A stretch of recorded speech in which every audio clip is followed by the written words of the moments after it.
بسم اللہ الرحمن الرحیم۔ السلام علیکم ورحمۃ اللہ وبرکاتہ۔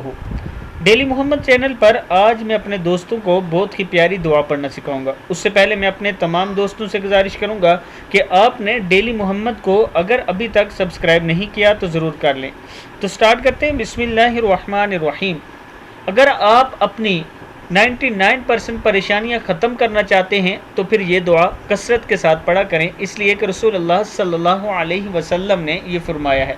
حضرت ابو ہریرہ رضی اللہ تعالیٰ عنہ فرماتے ہیں کہ نبی اکرم صلی اللہ علیہ وسلم نے فرمایا، جو لا حول ولا قوت الا باللہ العلی العظیم کو کثرت سے پڑھتا رہے گا، اس کو 99 پریشانیوں سے نجات ملے گی جن میں ادنا پریشانی آنے والا غم ہے۔ کتاب کا حوالہ نیچے موجود ہے۔ میں اپنے دوستوں سے گزارش کروں گا کہ اس حدیث پر آپ نے ضرور عمل کرنا ہے، اس ویڈیو کو آگے شیئر کرنا ہے، لائک کرنا ہے اور چینل کو ضرور سبسکرائب کرنا ہے۔ السلام علیکم ورحمۃ اللہ وبرکاتہ۔